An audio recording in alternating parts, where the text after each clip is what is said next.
بسم اللہ الرحمن الرحیم۔ السلام علیکم ورحمۃ اللہ وبرکاتہ۔ معزز سامعین و ناظرین، آپ کی خدمت میں منتخب فارسی کلام کے ساتھ حاضر ہیں۔ آج کے منتخب 5 فارسی اشعار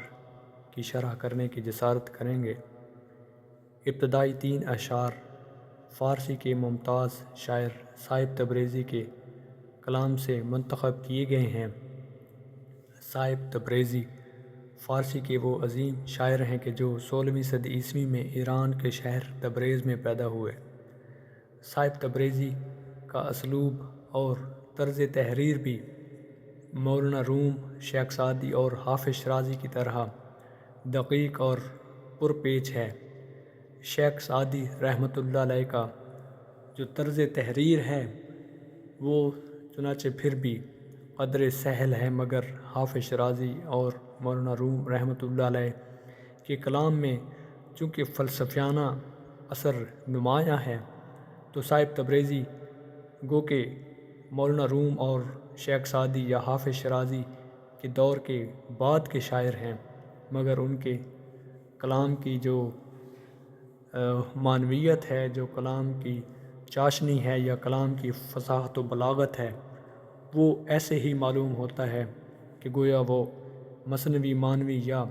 دیوان حافظ کا پرتو ہو۔ پیش نظر پہلے شعر میں وہ لکھتے ہیں: اگر غفلت نہان در سنگ خارا می کند مارا، اگر غفلت نہان در سنگ خارا می کند مارا، جوان مرد است درد عشق پیدا می کند مارا۔ کہ اگر غفلت کی بنا پر ہمیں کسی چٹان میں بھی چھپا دیا جائے تو عشق کا جو درد ہے وہ اتنی تاثیر رکھتا ہے کہ پھر بھی ہمیں آشکار کر کے ہی چھوڑے گا۔ کہ ایسا ممکن نہیں کہ ہمیں کسی چٹان میں چھپا دیا جائے اور ہم اس سے غافل ہو جائیں، یعنی جو باہر کی دنیا ہے ہم چٹان میں کسی طرح چھپ جائیں اور پھر باہر کی دنیا سے غافل ہو جائیں، یا باہر کی دنیا ہم سے غافل ہو جائے، تو یہ ممکن نہیں کہ اگر ہمارے اندر عشق کا درد موجود ہے، عشق کا ولولہ اور عشق کا شوق اگر ہمارے اندر موجود ہے، معجزن ہے، تو کسی صورت بھی ممکن نہیں کہ ہم کسی چٹان میں پنہاں رہ سکتے ہوں۔ تو گویا یہاں پر عشق کے ولولہ اور عشق کے جوش کی بات کی جا رہی ہے کہ اس جوش، ولولہ، شوق اور اس جوان مردی کی بدولت جو عشق ہے، یہ اپنے پیدا کرنے والے کو، کہ جو عشق کو اختیار کرتا ہے یا عشق کے درد میں مبتلا ہوتا ہے، یہ اسے آشکار کر کے ہی چھوڑتا ہے۔ پھر دوسرے شعر میں کہا: رہ ندارد جلوے آزادگی در کوئے عشق، راہ ندارد جلوے آزادگی در کوئے عشق، سرو اگر کارند انجا بید مجنون می شد۔ کہ عشق کی راہ میں کسی کی ذاتی منشا کو کوئی دخل نہیں، اگر سرو بھی راہ میں آ جائے تو وہ بھی مجنوں کی چھڑی شمار ہوتا ہے۔ صاحب تبریزی کہتے ہیں کہ عشق کی راہ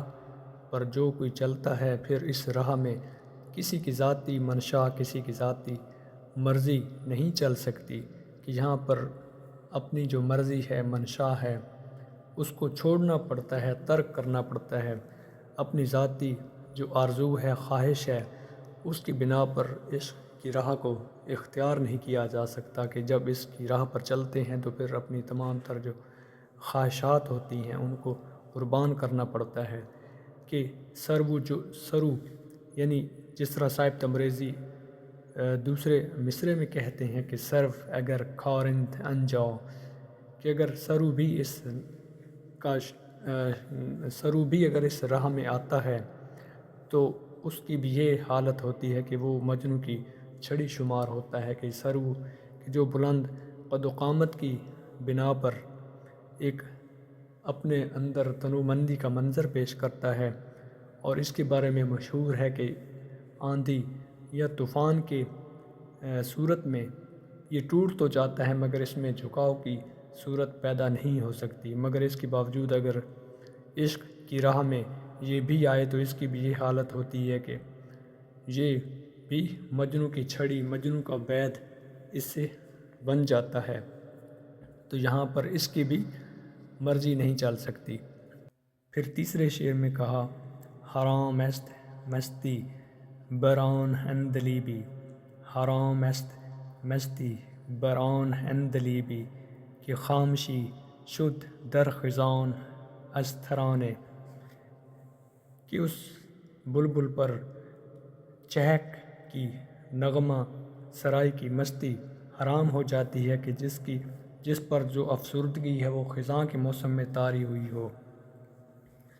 اس شعر کے پس پردہ وہ دراصل یہ کہنا چاہتے ہیں کہ جو لوگ کرب، اذیت اور مصیبت میں مبتلا ہوتے ہیں اس دنیا میں، پھر دنیا کی ہنسی مذاق اور جو چہک اور مہک ہے اس کی کیفیتوں سے گزرنے کے باوجود وہ ان پر وہ خوشی نمایاں طور پر واضح نہیں ہوتی، کہ مثال کے طور پر جس طرح وہ بلبل کے خزاں کے موسم میں جس سے جو نغمہ سرائی چھن گئی ہو، جس نے خزاں کے موسم کو جھیلا ہو، تو اس کی زباں پر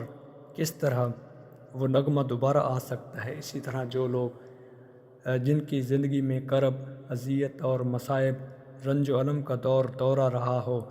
پھر وہ کیوں کر کہوں میں مشغول ہو سکتے ہیں۔ پھر مولانا روم رحمۃ اللہ علیہ کا ایک شعر پیش نظر ہے، لکھتے ہیں، نشان راہ ز عقل ہزار حیلے مپرس، نشان راہ ز عقل ہزار حیلے مپرس، بیاک عشق کمالی ز یک فنی دارد، کہ عقل سے کہ جو ہزار حیلے اور بہانوں سے تمہیں بھٹکا دیتی ہے اس سے کبھی بھی اپنی راہ مت پوچھ، بلکہ عشق کو اپنا کارساز بنا، کہ جو ایک ہی فن میں، ایک ہی طرح کی مہارت میں ید طولہ رکھتا ہو،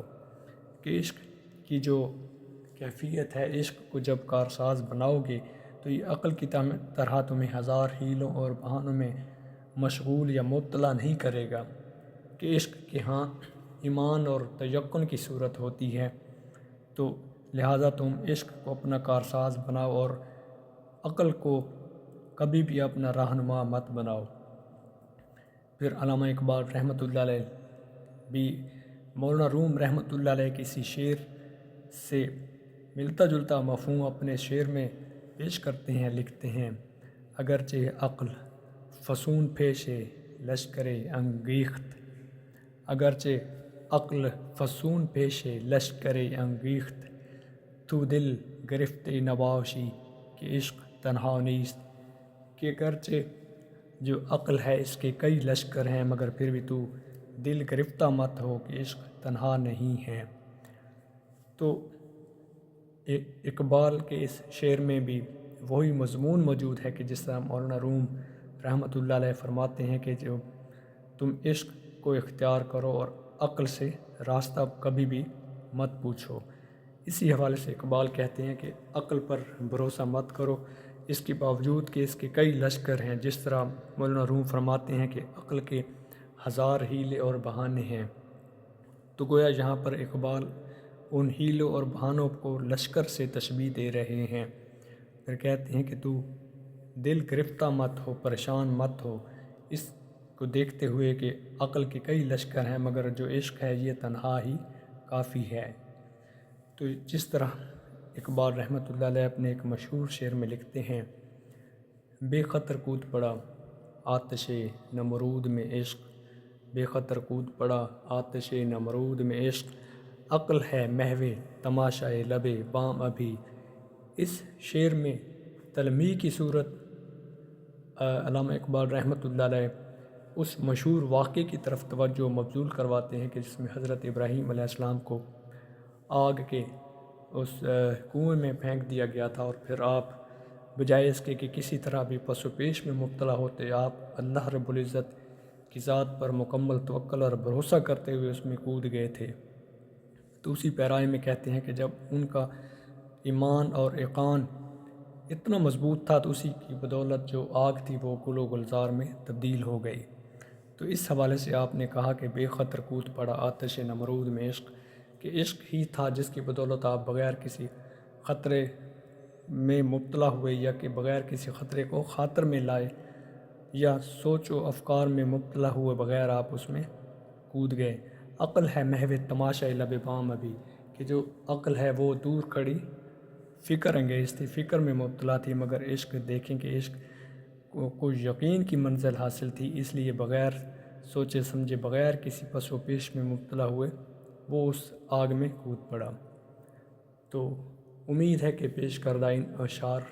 کا مفہوم پیش کرنے کی میری جو جسارت ہے، کاوش ہے، امید ہے آپ کو پسند آئی ہوگی۔ اشعار کی ادائیگی یا شرح کے دوران کوئی بھی کمی بیشی ہو تو آپ کی رہنمائی ضرور درکار ہوگی۔ شکریہ۔